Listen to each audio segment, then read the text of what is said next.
मुझे हल्के में मत लेना, मुझे लगता है तुम मुझे हल्के में ले रहे हो।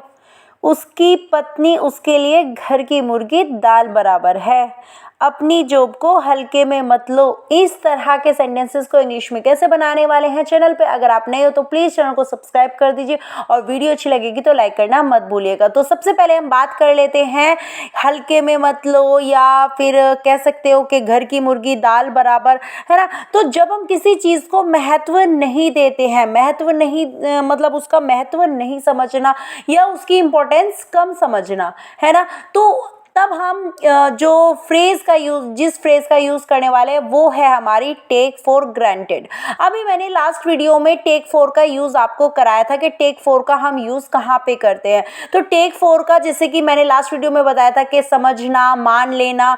तो बस यहाँ पे देखो, अब अभी तक तो बात थी कि हम सिर्फ मानते हैं, और अब इस बार कैसा मानते हैं कि उसको कुछ भी नहीं मानते। इट मीन्स उसको कोई महत्व ही नहीं देते हैं। तो टेक फॉर के बाद अगर ग्रांटेड लगा देंगे तो इट मीन्स आप उसको महत्व ही नहीं देते हो, आप उसको एक तरह से हल्के में ले लेते हो, है ना। तो इसका आप सेंटेंस में कैसे यूज करने वाले हैं तो वो हम अपने सेंटेंस के माध्यम से देखते हैं। तो सबसे पहला जो हमारा सेंटेंस है वो देख लेते हैं, मुझे हल्के में मत लो। इट मीन्स यहाँ पे बात हो रही है कि मुझे हल्के में मत लो। इट मीन्स मेरे महत्व को कम मत आको, मतलब मेरे अंदर भी महत्व है। ये जैसे कि आपके किसी से कॉन्वर्सेशन हो रही है और तब यहाँ पे बात की जाती है कि भाई मुझे हल्के में मत लो, मैं भी बहुत कुछ कर सकता हूँ। अगर तुम मतलब मेरे साथ फाइट कर सकते हो तो भाई मैं भी कर सकता हूँ, मुझे हल्के में मत लो।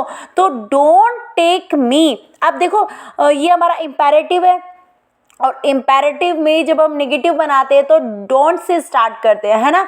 तो डोंट टेक, फिर आती है वर्ब की फर्स्ट फॉर्म। यहाँ पे टेक हम एज अ वर्ब यूज करेंगे, तो डोंट टेक। उसके बाद मैंने लास्ट वीडियो में टेक फॉर का यूज कैसे करते हैं वो मैंने सारा बताया हुआ है। तो सेम ऐसे ही हमें ये यूज करनी है। तो डोंट टेक मी ऑब्जेक्ट लगाना है, डोंट टेक मी और क्या, फॉर ग्रांटेड, हल्के में मत लो भाई। क्लियर। नेक्स्ट सेंटेंस देख लेते हैं, मुझे लगता है तुम उसे हल्के में ले रहे हो, है ना। जैसे आप किसी को मतलब एक तरह से आप उसको हल्के में लेना या उसके महत्व को कम आंक रहे हो, है ना, उसको इम्पोर्टेंस कम दे रहे हो, है ना। तो अब आप उसका यूज करेंगे आई थिंक यू आर। अब यहाँ पे देखो टेंस आपका क्या है, कॉन्टिन्यूअस है, तो उसके लिए हम is are am plus verb की फर्स्ट फॉर्म में ING लगाएंगे। तो सेम वही है, आई थिंक मुझे लगता है, यू आर टेकिंग, टेक में हम क्या लगा देंगे, ING लगा देंगे। तो यू आर टेकिंग, और किसको, उसको, अगर लड़का है तो हिम लगा देंगे, लड़की है तो हर लगा देंगे। तो I think you are taking him, है ना, फॉर ग्रांटेड, आप उसे हल्के में ले रहे हो, लगता है कि आप उसे हल्के में ले रहे हो। नेक्स्ट सेंटेंस देख लेते हैं, उसकी पत्नी उसके लिए घर की मुर्गी दाल बराबर है। इट मीन्स वो अपनी जो पत्नी का महत्व समझता ही नहीं है ना, वो अपनी उसने अपनी पत्नी का जो महत्व है ना कभी समझा ही नहीं है। इसका मतलब वही है कि उसको कम आंकता है। इट मीन्स उसकी कोई इंपॉर्टेंस उसकी नज़रों में है ही नहीं। जब होता है ना, जब हमारे पास कोई इंसान होता है और वो उसके लिए मतलब हर कोई काम करता है, खाना सब कुछ वो अवेलेबल होती है उसके लिए हर टाइम, लेकिन उसकी कोई कदर नहीं होती है। कुछ फैमिली में मैंने ऐसा देखा है।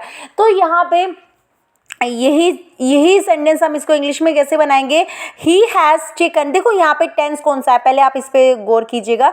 देखो यहाँ पे टेंस है आपका कि वो उसने कभी भी अपनी पत्नी को कोई महत्व नहीं दिया है, मतलब ना तो पास्ट में दिया है और प्रेजेंट में भी नहीं दिया है।